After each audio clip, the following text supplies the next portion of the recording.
નમસ્કાર વિદ્યાર્થી મિત્રો, તમે છો અમિત તન્ના સાથે। મિત્રો, આ વિડીયોમાં આપણે ચેપ્ટર 5માંથી મેન્ડલના દ્વિસંકરણના પ્રયોગ વિશેની માહિતી મેળવશું। મિત્રો, મેન્ડલનો દ્વિસંકરણનો પ્રયોગ એટલે કે બે જનીનોનું વારસાગમન। મિત્રો, આ પ્રયોગ અતિશય કામનો છે, મોટા પ્રશ્નમાં પણ પૂછી શકાય, MCQ માટે પણ કામનો છે અને તમારા પ્રેક્ટિકલમાં પણ આ પ્રયોગ કરવાનો આવે છે। ક્લિયર? તો છેક સુધી વિડીયોને જોજો। ઘણી બધી શોર્ટ ટ્રિક્સ આપેલી છે, ઘણા બધા MCQને આમાં કવર કરેલા છે। છેલ્લે સુધી જોઈ દરેક મુદ્દાને પ્રોપરલી અભ્યાસ કરવાનો પ્રયાસ કરજો। શરૂઆત કરીએ તો મિત્રો, આ પ્રયોગમાં મેન્ડલે વટાણાના છોડના બે વિરોધાભાસી લક્ષણો ધરાવતા ઘટકો વચ્ચે એટલે કે છોડ વચ્ચે સંકરણ કર્યું। મિત્રો, અહીં જે બે લક્ષણોનો અભ્યાસ કરવામાં આવેલ હતો તે છે બીજનો આકાર અને બીજનો રંગ। મિત્રો, મેન્ડલે જે બીજનો આકાર લીધેલ હતો તે હતા ગોળ અને ખરબચડા બીજ, જેને આપણે અનુક્રમે કેપિટલ R અને સ્મોલ r વડે દર્શાવશું। જ્યારે જે બીજનો રંગ લીધેલ હતો તે હતા પીળા બીજ અને લીલા બીજ, જેને આપણે અનુક્રમે કેપિટલ Y અને સ્મોલ y વડે દર્શાવીએ। શરૂઆત કરીએ તો મિત્રો, આ પ્રયોગમાં મેન્ડલે પી પેઢીમાં શુદ્ધ ગોળ અને પીળા બીજ ધરાવતા છોડનું સંકરણ શુદ્ધ ખરબચડા અને લીલા બીજ ધરાવતા છોડ સાથે કરેલું। એટલે કે પિતૃ પેઢીમાં આપણે જોઈશું તો બંને કેપિટલ R અને બંને કેપિટલ Y, એટલે કે ગોળ માટે કેપિટલ R અને પીળા માટે કેપિટલ Y આ સંજ્ઞાના છોડ લીધેલા હતા। જ્યારે જે પી પેઢીમાં બીજો છોડ હતો તે પ્રચ્છન્ન જનીનવાળા એટલે કે બંને સ્મોલ r અને બંને સ્મોલ y ખરબચડા અને લીલા બીજવાળા છોડનો અભ્યાસ કરેલો હતો। મિત્રો, જ્યારે આ બંને છોડ વચ્ચે સંકરણ કરવામાં આવે છે તો ત્યારે તેમાંથી જે જન્યુઓ ઉત્પન્ન થાય છે તે થશે કેપિટલ R અને કેપિટલ Y અને સ્મોલ r અને સ્મોલ y। મિત્રો, અહીં ખાસ યાદ રાખવાનું છે કે અહીં બે જનીનોનો બે લક્ષણોનો સાથે અભ્યાસ કરવાનો છે, માટે આ જનીનો છે તે સાથે આગળ વધશે। ક્લિયર? અને જેને કારણે F1 પેઢીમાં capital R, small r, capital Y અને સ્મોલ y આ ચારે ચાર જનીનો એક સાથે આવશે અને જેને કારણે F1 પેઢીમાં જે છોડ ઉત્પન્ન થાય છે તે બધા જ પ્રભુતાના નિયમને આધારે જોઈએ તો કેપિટલ R અને કેપિટલ Y ને ધ્યાનમાં રાખી અને બધા જ છોડ ગોળ અને પીળા બીજવાળા થયા। ક્લિયર?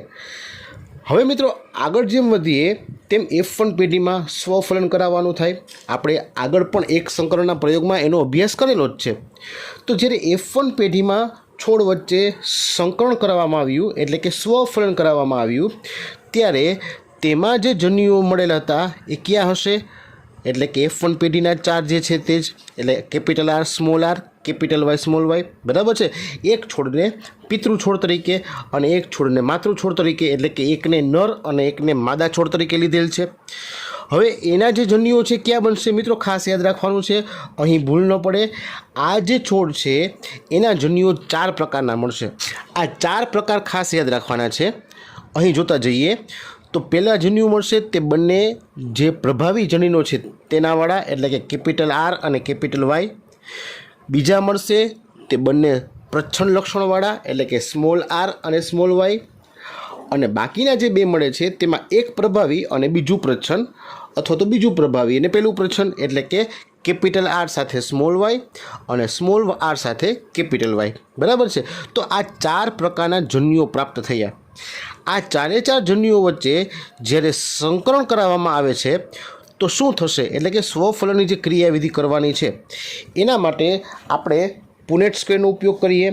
તો અહીં આ પુનેટ સ્ક્વેરમાં એક બાજુએ આપણે નર જન્યુઓ અને બીજી બાજુએ માદા જન્યુઓ લખીએ છીએ। મિત્રો, સૌપ્રથમ પુનેટ સ્ક્વેરમાં આપણે દરેકે દરેક જે ખાનાઓ છે એ આપણે જન્યુની મદદથી ભરી લઈએ, એના લક્ષણો જોઈ લઈએ, ત્યારબાદ એની ટ્રીક વિશેની માહિતી મેળવશું। ક્લિયર? તો મિત્રો, જોતા જઈએ તો F2 પેઢીમાં જે તારણ મળે છે તો એ તારણમાં શું થશે? જોતા જઈએ તો પુનેટ સ્ક્વેરમાં આ જગ્યાએ બંને કેપિટલ R અને બંને કેપિટલ Y આવશે। એવી જ રીતે આ બીજા ખાનામાં બંને કેપિટલ R, એક કેપિટલ Y અને એક સ્મોલ y આવશે। એવી જ રીતે ત્રીજા ખાનાની વાત કરીએ તો કેપિટલ R સાથે સ્મોલ r અને બંને કેપિટલ Yની હાજરી આવશે। અને ચોથા ખાનામાં capital R, small r, capital Y small Y આવશે. ક્લિયર? તો મિત્રો આ રીતે જોતા જઈએ તો દરેકે દરેક ખાના છે એમાં આ રીતે જન્યુઓ છે તે આપણને પ્રાપ્ત થશે. બરાબર છે મિત્રો? સમય બચે એટલા માટે દરેકે દરેક સાથે લખીને દર્શાવી આપું છું. હવે મિત્રો આપણે એના લક્ષણોની વાત કરતા જઈએ તો ખાસ યાદ રાખવાનું છે કે અહીં જ્યારે કેપિટલ વાય અથવા તો કેપિટલ આર હાજર હોય તો પ્રભુતાના નિયમ પ્રમાણે એના લક્ષણો જ લખવાના થશે. ક્લિયર? તો જ્યારે આ પહેલા ખાનાની વાત કરીએ તો તમે જોઈ શકો છો કે બંને કેપિટલ હાજર છે, માટે પીળા અને ગોળ, અથવા તો આપણે ગોળ પહેલાં લખીએ, આર આગળ છે એટલે તો ગોળ અને પીળા બીજ થશે. ક્લિયર? બીજા ખાનામાં પણ કેપિટલ આર અને કેપિટલ વાય હાજર છે તો એમાં પણ ગોળ અને પીળા. એવી રીતે ત્રીજામાં પણ ગોળ અને પીળા, અહીં પણ ગોળ અને પીળા, અહીં પણ ગોળ અને પીળા, અહીં ગોળ અને સ્મોલ વાય હાજર છે માટે લીલા. નેક્સ્ટ ગોળ અને પીળા, નેક્સ્ટ ગોળ અને લીલા. ત્યારબાદ અહીં ગોળ અને પીળા, ગોળ પીળા.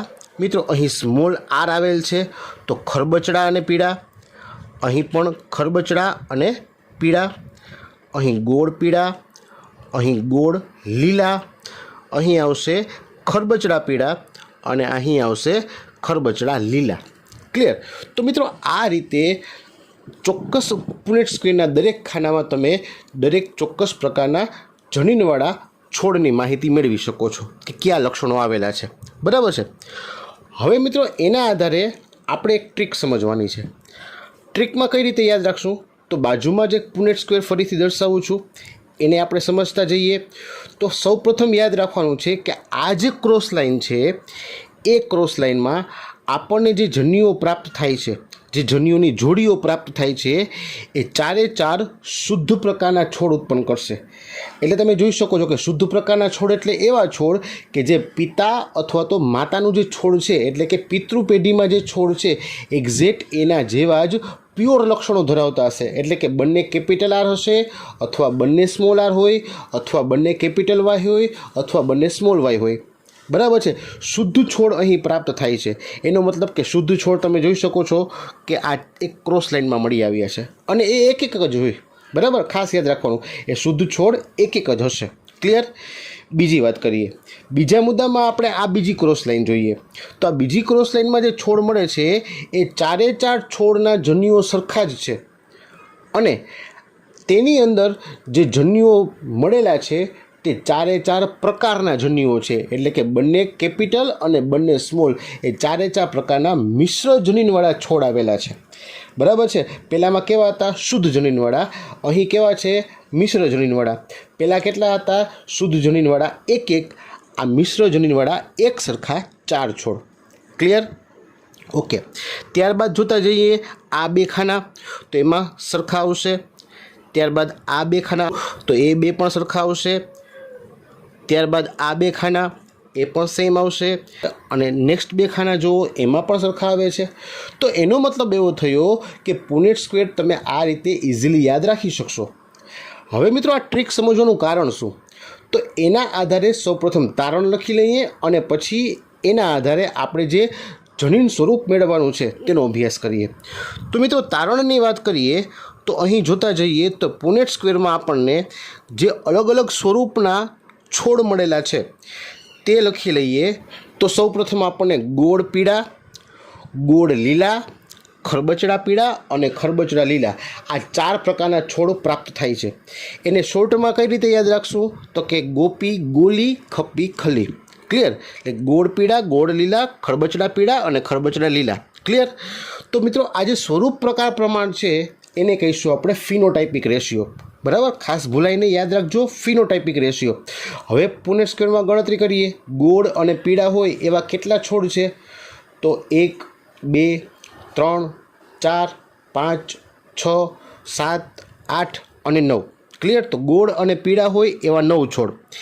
ત્યારબાદ વાત કરીએ ગોળ અને લીલા લક્ષણ ધરાવતા, તો 1, 2 અને 3 આ 3 છોડ એવા છે કે જેમાં ગોળ અને લીલા લક્ષણ આવે છે. એવી રીતે ખરબચડા અને પીળા લક્ષણવાળાની વાત કરીએ તો એ પણ આ 1, 2 અને 3 આવે છે. ક્લિયર? તો એક ખરબચડા અને પીળા અને છેલ્લે એક છે તે ખરબચડા અને લીલા લક્ષણ આવશે, બરાબર છે. તો જે સ્વરૂપ પ્રકાર પ્રમાણ મળે છે એ મળશે આપણને 9:3:3:1. ક્લિયર.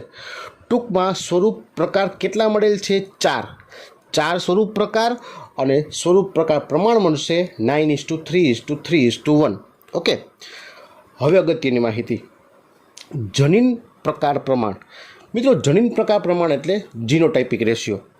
મિત્રો, આ જે જીનોટાઇપિક રેશિયો છે એ આપણી ટેક્સ્ટબુક પ્રમાણે આગળ વિચારીએ તો જે જૂની ટેક્સ્ટબુક હતી તેમાં આ પ્રમાણે આપેલ હતું 1:2:2:4:1:2:1:1, એટલે કે 12:24:12:1.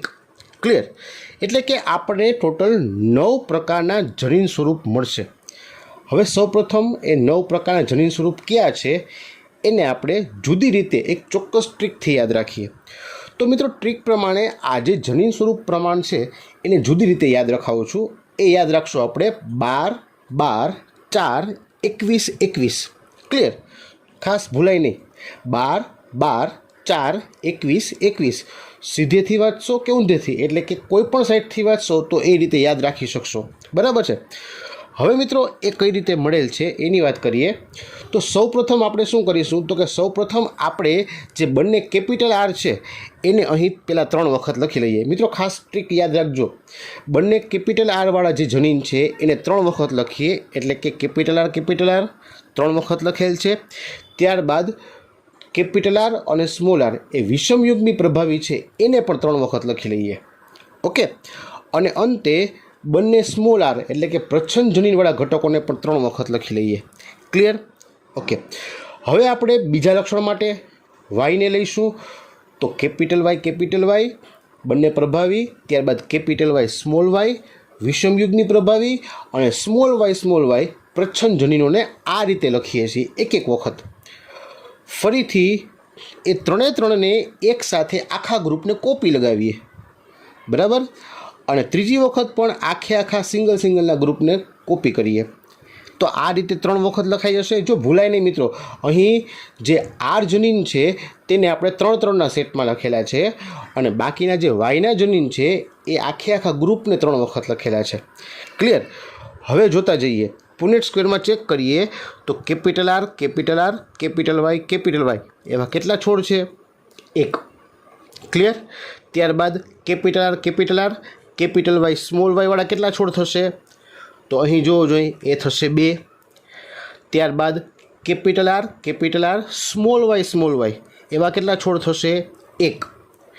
ત્યારબાદ capital R small R capital Y એ જોવો જોઈએ તો એ થશે 2. ત્યારબાદ હમણાં જ વાત કરી હતી 4 મિશ્ર હોય તે, એટલે કે capital R small R capital Y small Y એવા થશે 4. ત્યારબાદ કેપિટલ આર સ્મોલ આર અને બંને સ્મોલ વાયવાળા થશે 2.